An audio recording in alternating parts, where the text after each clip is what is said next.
Let's see. Hello and welcome to Ideas with Diana. Um, on this day, and hello and welcome to Ideas with Diana on the September 17th, 2022. For today's show, I'm going to talk about of clocks in time and also from a farewell to arms. But the reason why I'm mentioning this because the term of who has the clocks and who has the time, normally it's mutually exclusive because one person has the clocks and one person has the time.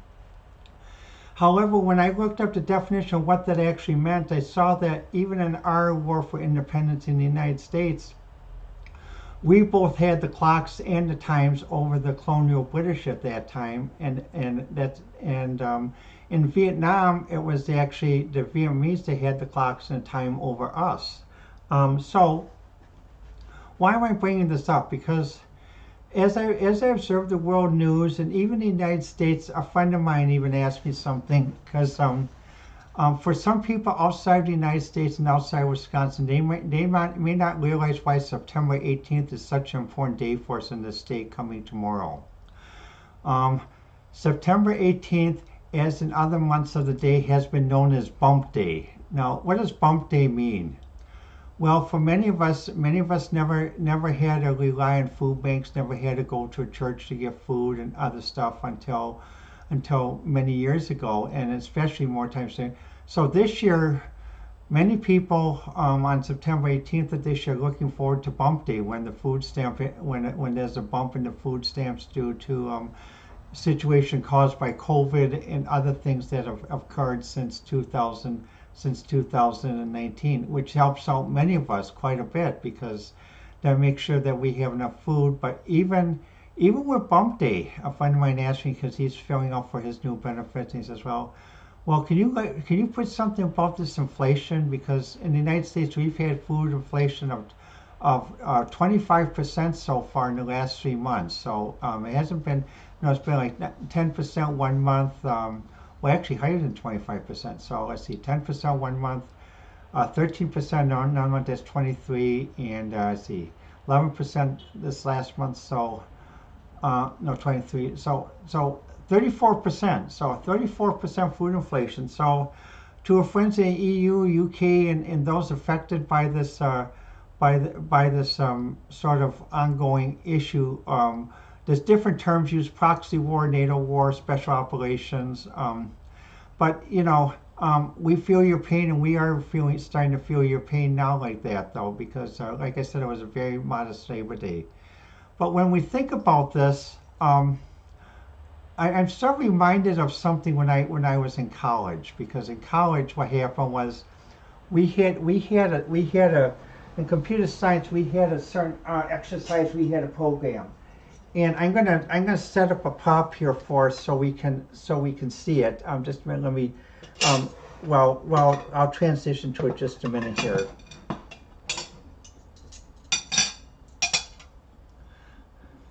And let's transition. Well, what you're seeing here is what's considered the classical computer science problem for multiprocessing, the Dynamite Philosopher's problem. You have five philosophers and you have five plates. So we'll just use two plates in China to illustrate this. So you have food here. So for someone to eat their food, they both. Well, I think I do it this way because I'm left-handed. So for both to eat their food, they have to go. They both have to have a knife and fork. But because basically one plate has a knife, one plate has a fork, and the other plate. So basically, most of the time it's I have a knife, and now when I have a fork. Okay, well now let's do according to the Euclid situation. Well, now we have the Dynamite Philosopher's problem, except we have one plate that doesn't have any. So the person that doesn't have any, let's do it this way to illustrate. The person that doesn't have any has to be very grabby. I got a fork. I got a knife. I got two forks, but I can't eat. Oh, now I got now. Oh, now I can eat a little bit. Oh boy, now they've been taken away from me, and this sort of reminds me of what this situation is becoming. It's becoming like a very complex philosopher's problem, where you have one plate that doesn't have anything. And the thing is, in computer science and in simulations, some people, sometimes, people don't think, well, okay, this is an interesting exercise maybe to show multiprocessing or how to balance resources. But, when you balance resources by computer or basically are this way, you get into the most horrific horror movies like THX 1138, where people were ruled by the RPG punch card and the robots with the tasers, and or basically Soylent Blue, Paul Blair's Animal Farm, and even a piece that he wrote about where where someone made a wonderful pie, and what happened was he's planning to share this pie at the village, but the elite socialist committee said, no, you have to give it to us and we'll decide how to do it. So the elite socialist committee ate most of it. So the people got some of it, and what happened, he got the crumbs. And everyone said, oh, that was a wonderful pie, very good, very good. I wonder why I never wanted to make another pie again. Really? That dumb. So this is what we have going here. We got a multi-level diners philosophers problem. One group has a fork, one group has a knife, one group has a plate, but they can't eat off the plate because they're not allowed to use their hands. And this is it makes you wonder basically.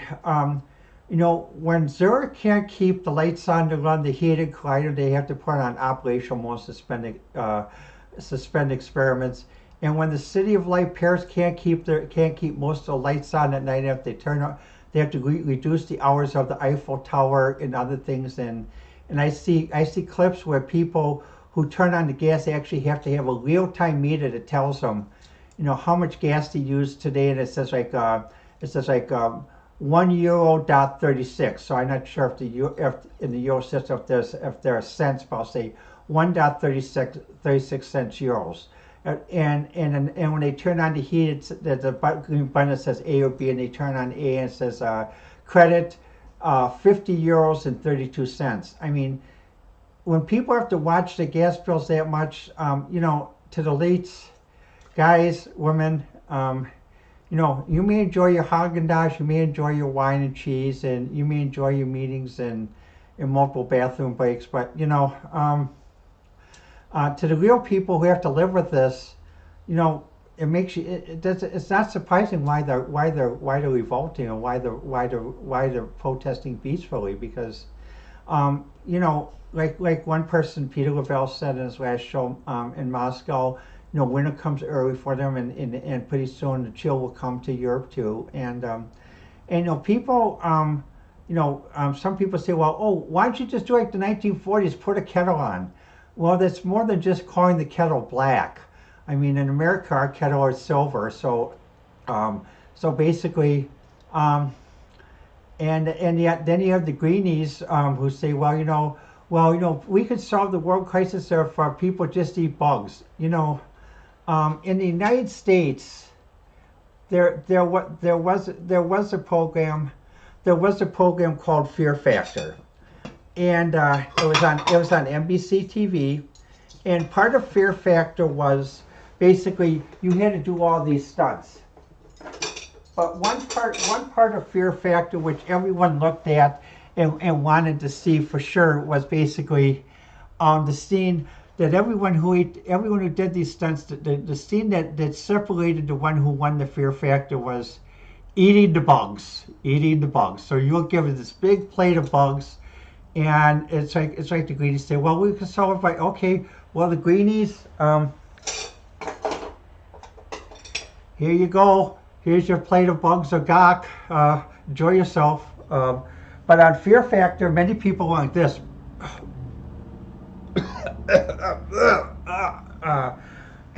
Many people could have finished it. So it's the person who could eat the most without before they vomited or something else. So to the greenies, if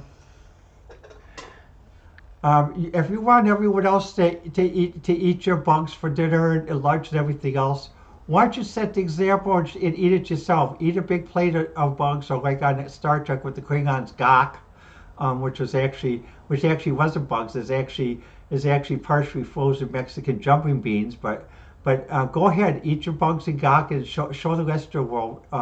At least on Star Trek with the Klingon culture, they didn't force anyone to eat gawk. It's their delicacy, but they said, well, we understand not everyone may like it, so but they set their own example by showing that they were willing to eat their own bugs and stuff. So to the greenies, you really want people to follow, eat your own bugs. Let's see how many of your greedy people can eat a full plate of bugs and not make a face or like as if you were eating good food. Um, and let's see how healthy you are. So with this thing though of times and clocks, like many guests on Peter Lavelle's show said, you know, Russia has the time and Russia has the clocks. It's true because the Europeans are basically they don't have enough gas for winter. They asked the U.S. to supply more liquefied natural gas. We're tapped out because we're in a gas shortage ourselves. And again, talk about the three-plate diner's philosopher's problem. We have the China plates. But we only have one fork and one knife to eat. So, and we have three people wanting to eat, and they both need a knife and fork. So, what are we going to do? Um, this also, and the other thing this reminds me of is basically this week, according to foreign news, Russia formed their own financial system called the Mir system, and also is working with the Shanghai Cooperative Organization (SCO), with other countries signing up.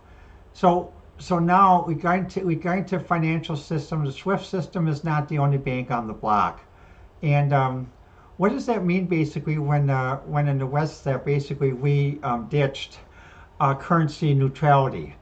Well, for many things, what that means is let's just talk about let me talk about from a United States perspective. Um, there's some people who realize that we finance our debt based on bonds and bond selling, and that countries buy our bonds. Well, what would happen if countries had a different place to put their money in buy debt? Well, for us in the United States, that means that we'd have to be very careful how we do our deficit. We may even have to go back to a limited back currency instead of off the faith and trust from what we did in 1971. And also, we'd have to have lower deficits. So, but the thing is, right now we have so much things that we put by the wayside. We can't do lower deficits because we have infrastructure we have to take care of. We have food. We have people underfed. Even soldiers whose families have to apply for food stamps. You know, during the Reagan administration, Reagan put a stop to that. He increased their military salaries so people who do serve our country, their families don't have to apply for food stamps or health benefits or other things because that should be given because they're willing to defend this country. However, over the years, basically, again, like other things, it was let go, maybe run down, or just forgotten about or something, just like manufacturing. Oh, we don't need manufacturing. And then 2017, 16, when Trump ran for president, he talked with the so-called people who the Democrats had forgotten, and the elites and Democrats have forgotten, the former auto workers, and guess what? Guess what? All of them did. Many of them were hardcore Democrats. Over here, when they heard Trump, you got our support wholeheartedly. We may not understand completely what you're going to do, but we trust your leadership because you didn't forget us. And even in Trump's first inaugural speech, the one thing I remember listening to is when he ended his, he said, "You will never be forgotten again." I'll repeat that. You will never be forgotten again. Well, what does that mean? Well, when I watched it, I actually cried because I finally saw a president who's now addressing all the people, not just elites, not just those who campaign for him, and not just those who basically support them. It's all the people, even those who can't contribute, even those who are homeless, those who have to get food stamps, those who have to go to church for food. And I also think of myself because sometime I called for help from one county agency, talking to one person I knew in county government, who is a state representative, And what happened, I found out that basically he had been promoted and there's another person in his office. But when I hung up, this is what discouraged me. I heard some people, oh, well, Diana's now Republican now. Now she's calling for help. Ha ha ha ha ha. I heard this in the background, and this was a Democratic representative, and I thought, oh my God, you're supposed to represent all the people, even Republicans, and also there are Republicans that also do need help from the federal government too, that are on Medicaid, that get food stamps and stuff. So this witch hunt about all Republicans are evil and rich, or basically even the witch hunt with Russophobia, we got to end this. Because do we really want to go into a nuclear war with the video games and stuff? I don't think we do. But just to show you an example about just if people think that that basically people don't understand the impact or don't have everything planned out.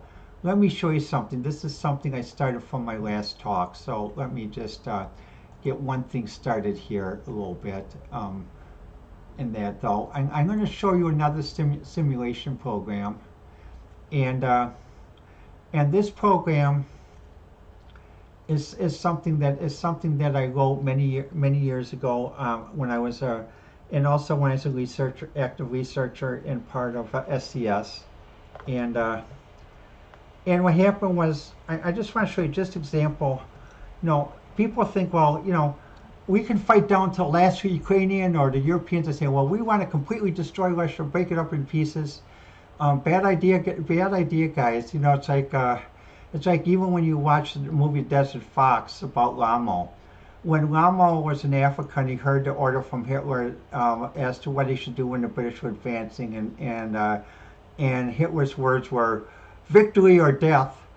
That's when Rommel knew Hitler lost it. Anytime a general says, we're going to fight down to the last Ukrainian, or uses something which is similar to victory or death, that general has lost it. Time for Section 8, time for a psychiatric R&R, or time for another commander who hasn't lost it to take over. But let me just show you this program here. Now, this program simulates what happens when you use two neural profiles of very strategic thinkers, as well as constraints.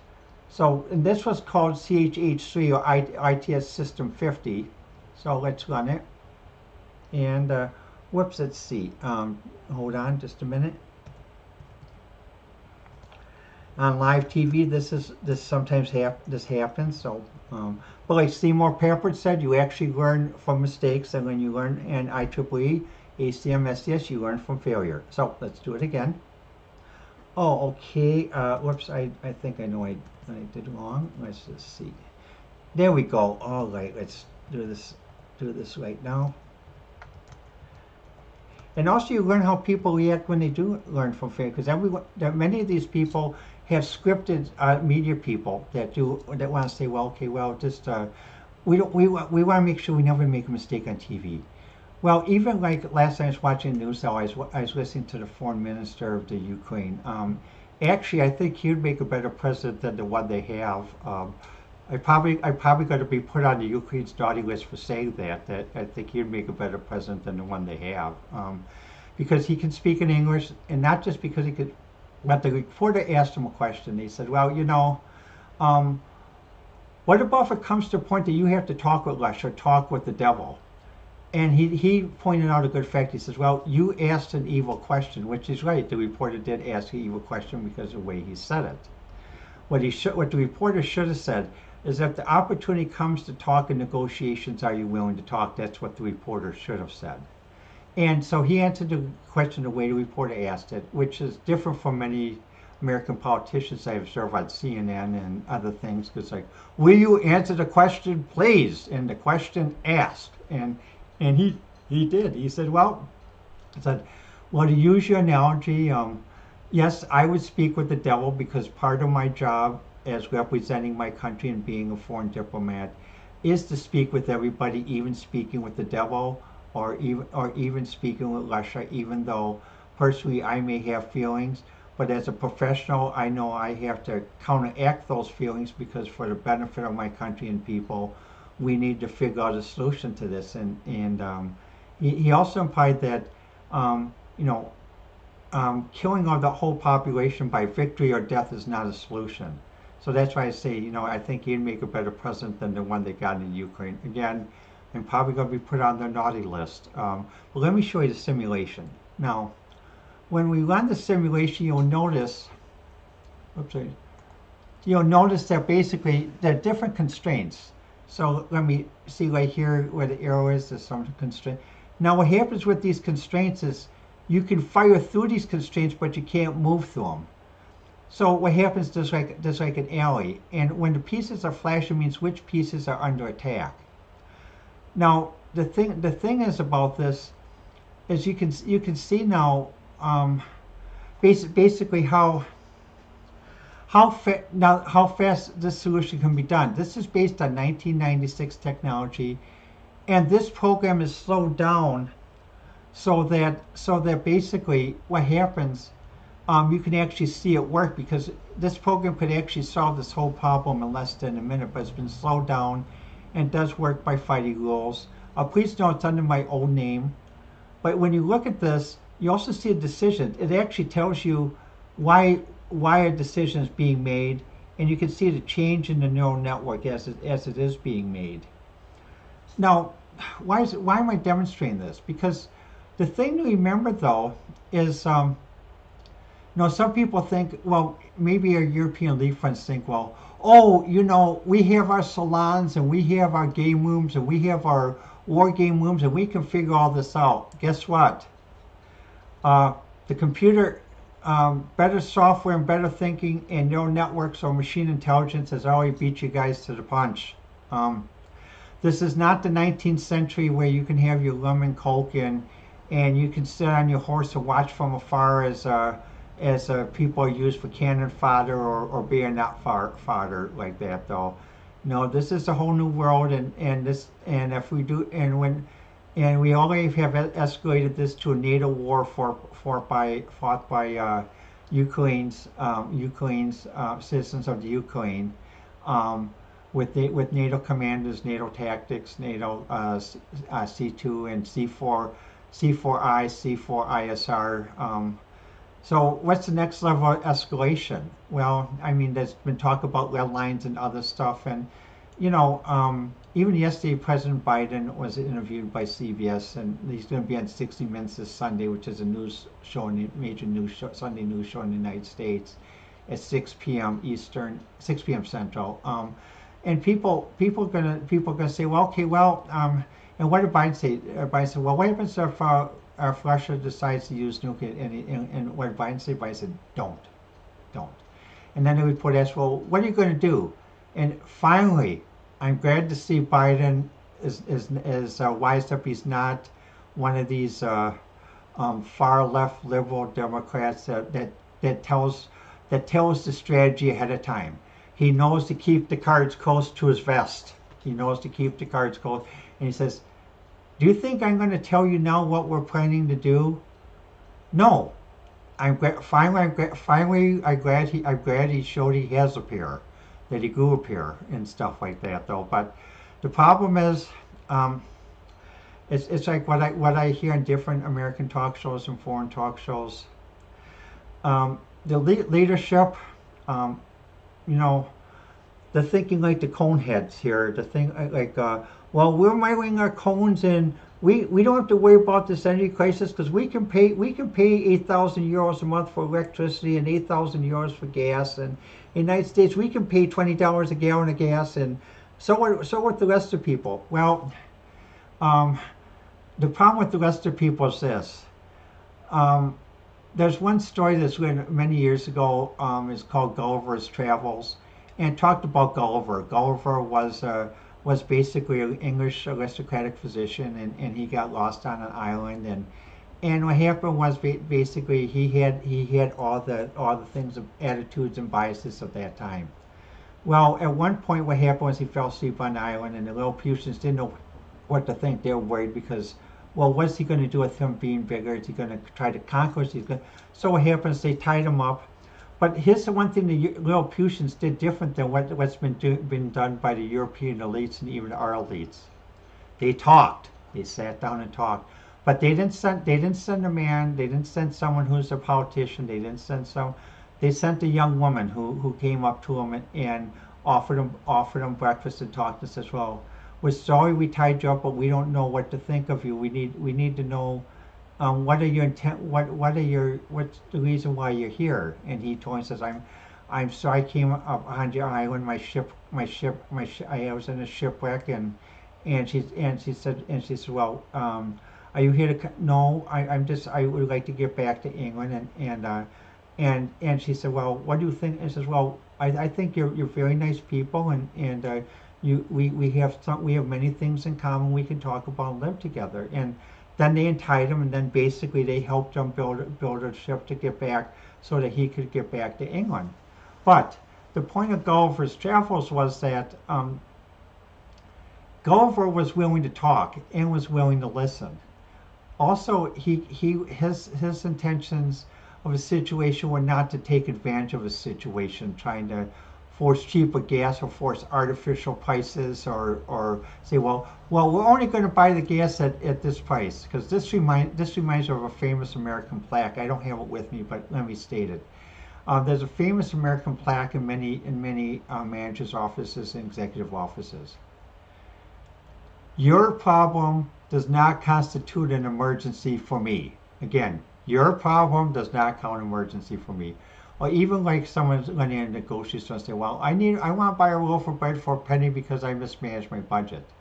What the grocery store would say, well, here, we'll help you out this time. Most American, but the other thing is, if someone kept doing this, they say, look, you're taking advantage of the situation. You can either go to a church or you could file for food share. And they said, and they said, well, first says, well, tell me how to do it. Says, look, all you have to do is go down to the office on Taylor Avenue and talk with someone, and they'll get you started.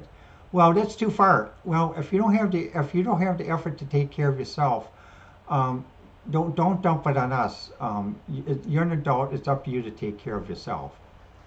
So this is what we're running into with the elites, and it's like when I watched one movie on Netflix, Do Revenge. Is a very good movie, but it showed basically how much of the elite culture, about how much the children have been trained, and even with the adults there that are doing things.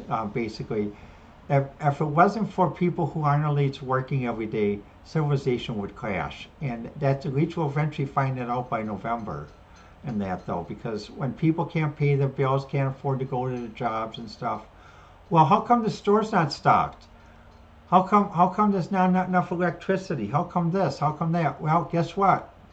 You guys forgot there are other people that are working behind the scenes that provide services for you, and if you don't treat them right, and you don't give them the right resources to work or even enjoy the weekend, guess what? That's not going to happen. Now, when we look at the board here, you can see it's flashing. This is the final state at Move 71. And see how fast it solved this?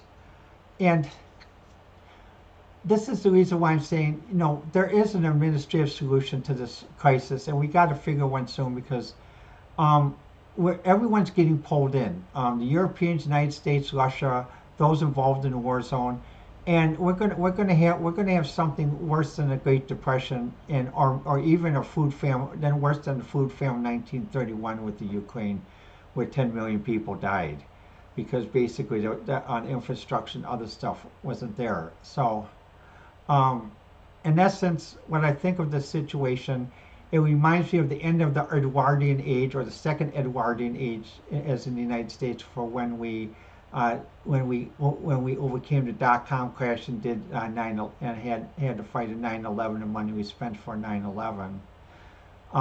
So like in a farewell to arms, eventually this is going to come down to with all this being sucked into the hole. It's going to come to, and then there was one. Well, let's hope it doesn't get that way, because there are many people who are willing to work with the multipolar world rather than a destroyed world and then there was one, or we, who survived. Well, let me know what you think. You can reach me on Twitter at Diana1A, and I prefer to receive messages on Twitter. So, when you do contact me on Twitter. And this has been Ideas with Diana for September 17th, 2022.